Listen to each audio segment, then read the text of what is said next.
দুপুরের জন্য রান্না করতে চলে আসলাম বন্ধুরা রান্নাঘরে। তো এখানে গাটি কেটে ধুয়ে সেদ্ধ বসিয়ে দিয়ে এখন চিংড়ি মাছগুলো বেছে নিচ্ছি। চিংড়ি মাছ দিয়ে গাটি দিয়ে রান্না করব। সকালবেলার কাজ সেরে একটু ঘুমাইছিলাম, শরীরটা তো বেশি একটা ভালো না, এজন্য শর্টকাটের মধ্যে রান্না বান্না করব। আজকে শুধু চিংড়ি মাছ দিয়ে গাটি রান্না করব।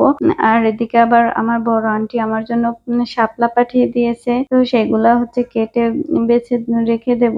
আজকে আর রান্না করব না, আজকে একটাই রান্না করব, একটা পদে চিংড়ি মাছ দিয়ে গাটি দিয়ে। তো চিংড়ি মাছগুলো আমি বেছে নিয়েছি, বেছে ধুয়ে পরিষ্কার করে নিলাম। এখন রান্না করতে চলে আসলাম। এখানে একটা কড়াইয়ের মধ্যে সরিষার তেল দিয়ে দিচ্ছি পেঁয়াজ কুচি বেশি করে। পেঁয়াজটাকে একটু হালকা ভেজে নেব। ভাজতে ভাজতে এরই মধ্যে কারেন্ট চলে গেছে, আমি আবার গ্যাসের চুলায় দিয়ে দিয়েছি। তো পেঁয়াজটা ভাজা হয়ে গেলে এর মধ্যে দিয়ে দিচ্ছি পেঁয়াজ বাটা, 2 টেবিল চামচ পরিমাণের মতো পেঁয়াজ বাটা দিচ্ছি। আর 1 চা চামচ হলুদের গুঁড়ো, 2 চা চামচ মরিচের গুঁড়ো, পরিমাণ মতো লবণ দিয়ে মশলাটাকে খুব ভালো করে সামান্য একটু পানি দিয়ে কষিয়ে নেব। আমি মশলাটা যত ভালো কষানো হবে রান্নার টেস্টটা তত বেশি ভালো আসবে। তো এই তো সামান্য একটু পানি দিয়ে দিচ্ছি। তো মশলাটাকে অফ ক্যামেরায় ভালো করে কষিয়ে নিচ্ছি।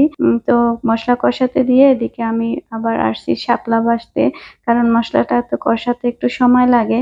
তো তার ফাঁকে যতটুকু বাছা যায় বেছে নিচ্ছি। তো শাপলাটা বেছে আজকে রেখে দেব, আজকে রান্না করব না, ভালো লাগতেছে না, মাথাটা প্রচন্ড রকমের ধরা আছে, কারণ অ্যান্টিবায়োটিক দিছে অনেক হাই পাওয়ারে। তো ওইটা খাওয়ার পরে প্রচন্ড মাথা ব্যথা করে, মাথা ধরা আর কি, ব্যথা না কিন্তু মাথা ধরা একদম।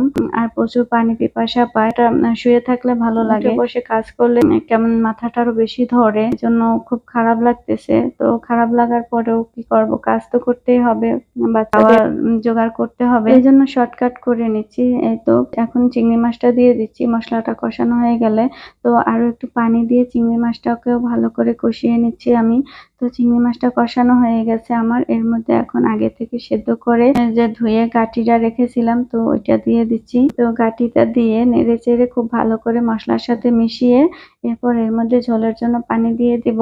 আমি এভাবেই সবসময় রান্না করি বন্ধুরা, আমার এভাবেই রান্না করি আর এভাবেই আমার কাছে খুব ভালো লাগে। আমার পরিবারের সবাই খুব মজা করে খায় আমার হাতের রান্না। তো আমি ঝোলের জন্য পানি দিয়ে দিচ্ছি, এখন ঢাকনা দিয়ে ঢেকে রান্না করে নেব। আর এদিকে আমি অফ ক্যামেরায় সবগুলো শাপলা বেছে কেটে নিয়েছি।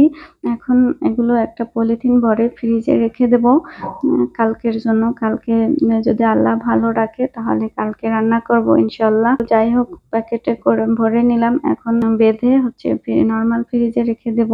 আর এদিকে আমার গাটি রান্না হয়ে গেছে। তো বাড়ার আগে তোমাদের একটু দেখিয়ে দিচ্ছি। এই দেখো, রান্নাটা খুব ভালো হয়েছে, মজার হয়েছিল। আমি তো রাতে করে দিচ্ছি, কালারটাও কিন্তু অনেক সুন্দর আসছে।